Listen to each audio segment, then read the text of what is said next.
Welcome friends, आप सभी का फिर से एक बार स्वागत है हमारे चैनल पे। और आज हम बात करने वाले हैं आज थिएटर्स में रिलीज हुई हिंदी फिल्म यानी कि भूल चूक माफ के बारे में। तो बात करें इस फिल्म की तो 2 घंटे के रन टाइम के साथ आने वाली ये फिल्म बेसिकली एक ड्रामा कॉमेडी फिल्म है जो टाइम लूप कंसेप्ट के साथ आती है। टाइम लूप कंसेप्ट क्या है ये तो आप सभी को पहले से पता ही होगा और ट्रेलर में भी इस चीज को क्लियर ही कर दिया गया है कि फिल्म के अंदर क्या हमें देखने को मिलने जा रहा है। अब देखिए, फिल्म की अगर मैं बात करूं तो ओवरऑल मैं यही कहना चाहूंगा कि देखिए फिल्म एक ठीक ठाक सी फिल्म बनी है। ऐसा नहीं कोई बहुत एक्सेप्शनल फिल्म बन के निकली है, बहुत कुछ कमाल की फिल्म बनी है। मतलब टाइम लूप कंसेप्ट के अंदर भी जो है बहुत कुछ नया, बहुत कुछ एक्साइटिंग प्रोवाइड करती है फिल्म, ऐसा कुछ नहीं है।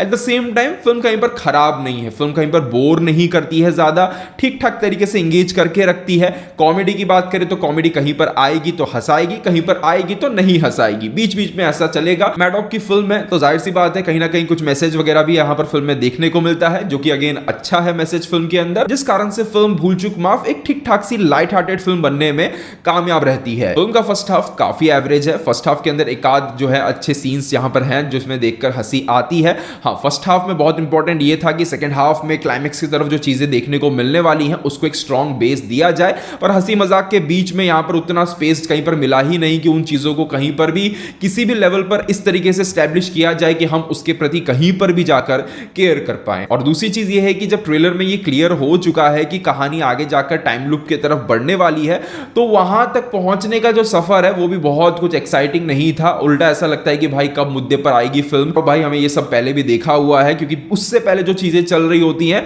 वो काफी जेनेरिक थी। हाँ, सेकंड हाफ फिल्म का बेटर है फर्स्ट हाफ के कंपेयर में। सेकंड हाफ में काफी ऐसे मोमेंट्स हैं जो सही में हंसाने में कामयाब रहते हैं। हाँ, कंपैरेटिवली ज्यादा है, बहुत ज्यादा नहीं है बट हाँ डेफिनेटली ज्यादा है। इसके अलावा टाइम लूप कंसेप्ट वाली जो फिल्में होती हैं उसके अंदर एक जो सबसे एक्साइटिंग सवाल होता है वो यही रहता है कि आखिरकार इस लूप से जो है बाहर कैसे निकला जाए। अब इस चीज का जो सवाल है, इसका जो जवाब है, उस जवाब को जो है मैं कह सकता हूं कि फिल्म बहुत ज्यादा देर तक होल्ड करने की कोशिश नहीं करती है और कुछ बहुत ज्यादा स्ट्रांगली जो है होल्ड भी नहीं कर पाती है। और एक पॉइंट के बाद तो मैं कह सकता हूं कि उस सवाल का जवाब जब फिल्म हमें दे देती है उससे 10 मिनट पहले मैं कह सकता हूं कि मैंने जो है प्रिडिक्ट भी कर लिया था कि हाँ ओके, अब ये पता चल चुका है यही होने वाला है। और उस सवाल का जवाब मिलने के बाद फिल्म किस दिशा में जाएगी, कहां जाकर एंड होगी, ये सभी चीजें जो है बहुत ही प्रिडिक्टेबल हो जाती हैं, क्योंकि फर्स्ट हाफ के अंदर चीजों को बहुत ही स्ट्रांगली कहीं पर जो है स्टैब्लिश नहीं किया गया था। ये पूरा पता चल जाता है कि अब फिल्म इतनी जेनेरिक सी चल रही है तो आगे क्लाइमेक्स की तरफ भी जो है चीजें उतनी ही जेनेरिक हमें नजर आने वाली हैं। टाइम लूप कंसेप्ट के अंदर एक ट्रिकी चीज जो सबसे इंपॉर्टेंट होती है वो ये रहती है कि चीजों को रिपीट होता हुआ दिखाना है, यानी कि हर एक सीन हर एक दिन जो है आपको सेम भी दिखाना है,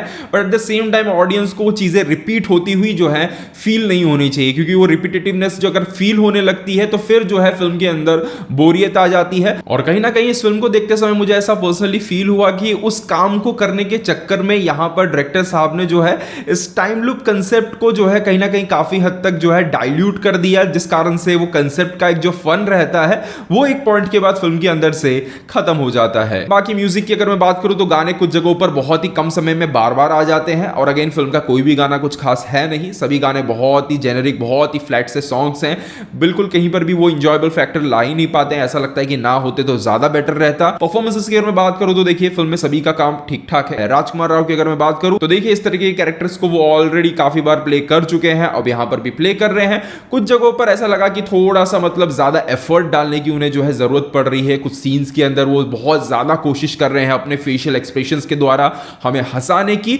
और कुछ जगहों पर हंसी नहीं भी आ पाती है। तो वो चीज मैंने इस फिल्म को देखते समय थोड़ी सी फील की। वामिका का काम इस फिल्म में कुछ खास ज्यादा है भी नहीं, जितना भी है वो भी उन्होंने ठीक ठाक तरीके से निभाया है। सपोर्टिंग एक्टर्स का काम भी फिल्म में ठीक ठाक है। तो अगर आपने ज्यादा टाइम लूप कंसेप्ट वाली फिल्में नहीं देखी हैं और अगर आपको फैमिली के साथ बैठकर कोई फिल्म देखनी है, एंजॉय करनी है, तो फिल्म देख सकते हो। तो ये था मेरा ओवरऑल ओपिनियन इस फिल्म को लेकर। अगर आपने फिल्म देख ली है तो आपको फिल्म कैसी लगी कमेंट सेक्शन में जरूर बताइएगा। मिलते हैं हमारे अगले वीडियो में, तब तक के लिए बाय बाय, टेक केयर।